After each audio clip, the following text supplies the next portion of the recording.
की जय। जिस ज्योतिर्लिंग के दर्शन के लिए आप लोग पधारे हैं, ये राम से 14 पीढ़ी पूर्व मांधाता राजा हुए हैं। शिव पुराण में उल्लेख है, जिन्होंने मां से ने पिता से जन्म लिया था। उनकी तपस्या से ये शिवलिंग प्रकट हुए, स्थापित लिंग नहीं है। जिस प्रकार आरती करते हम प्रण अक्षर के मध्य, ओम अक्षर के मध्य, यह तीनों एका, जय शिव ओंकारा। एक शिवलिंग में ब्रह्मा विष्णु महेश निराकार धरती से प्रकट हुए हैं।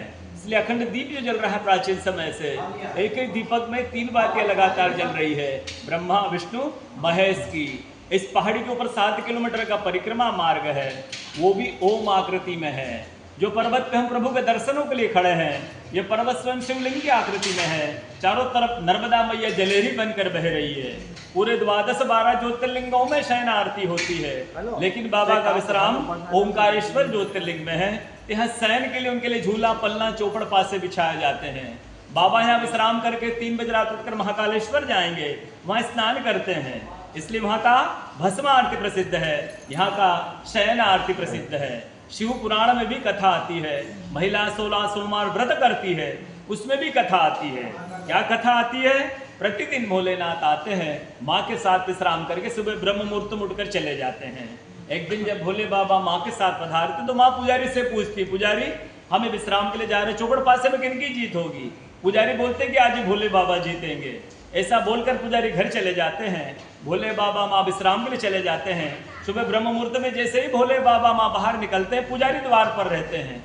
तो माँ पुजारी से पूछती, पुजारी कल मैंने आपसे पूछा था, हमें विश्राम के लिए जा रहे, चौपड़ पासे में किनकी जीत होगी?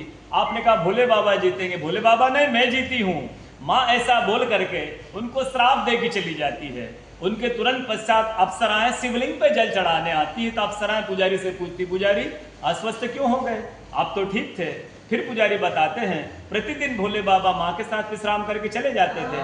कल भोले बाबा माँ के साथ पधारे, माँ ने मुझसे पूछ लिया, पुजारी हमें विश्राम के लिए जा रहे, चौपड़ पासे में किनकी जीत होगी? मैंने कहा भोले बाबा जीतेंगे। भोले बाबा ने माँ जीत गई, माँ मुझे श्राप देके चली गई। अप्सराएं बोलती, चिंता ना करो, हम अंदर जाकर शिवलिंग की पूजा करके आते हैं, फिर इसका उपाय बताएंगे।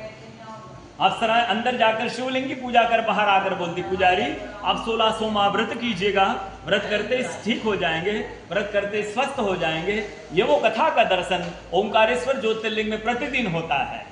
बोलो ओंकारेश्वर भगवान की जय। पूरे 12 ज्योतिर्लिंग में ओंकारेश्वर है ऐसा ज्योतिर्लिंग है, जिसके दर्शन के पश्चात कोई महानदी का दर्शन होता है, जिसके तट को छूकर कोई महानदी बह रही है। आप काशी जाएंगे, गंगा जी दूर है। आप उज्जैन जाएंगे, क्षिप्रा जी दूर है। आप सोमनाथ जाएंगे, वहां समुद्र है। लेकिन ओंकारेश्वर है ऐसा ज्योतिर्लिंग है, जिसके दर्शन के पश्चात कोई महानदी का दर्शन होता है।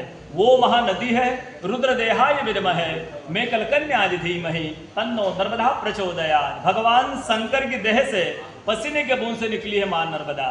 भारतवर्ष में जितनी नदियां हैं सब उत्तर दक्षिण दक्षिण उत्तर की ओर बहती है, लेकिन मां नर्मदा उदय से अस्त की ओर बहती है, पूर्व से पश्चिम की ओर बहती है। सब नदियों में नर्मदा ही नदी ऐसी है जिसके जितने कंकर हैं सब शंकर हैं। नर्मदा पुराण में यह भी कहा गया है कि नर्मदा जल के स्पर्श होने से जो शिवलिंग निकलते हैं उनको डायरेक्ट पूजा कीजिए, उनको प्रतिष्ठा की आवश्यकता नहीं है। नर्मदा जल स्पर्श होने से वो स्वयं प्रतिष्ठित हो जाते हैं। अयोध्या में जब रामलला जी की स्थापना की गई थी, जब 2.5 फीट का नर्मदा का शिवलिंग ओंकारेश्वर से ले जाकर के अयोध्या में रामलला जी के साथ स्थापित किया गया है। पुराणों में कहा गया है, रेवा तटे तमम कुर्यात मोक्षदायिनी गंगा। कलयुग में आपको तप करना है तो नर्मदा किनारे जाइए, कलयुग में आपको मोक्ष चाहिए तो गंगा किनारे जाइए।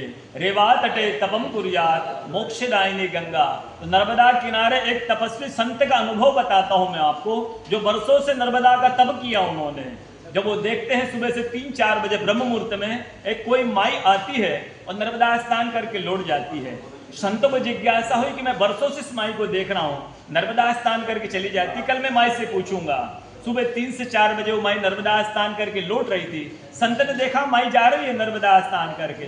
संत दौड़ते गए, माई को साष्टांग दंडवत प्रणाम किया और माई से पूछा, है माई मैं वर्षों से आपको देख रहा हूँ, अब नर्मदा स्नान करके लौट जाती है, माँ आपका परिचय दीजिए।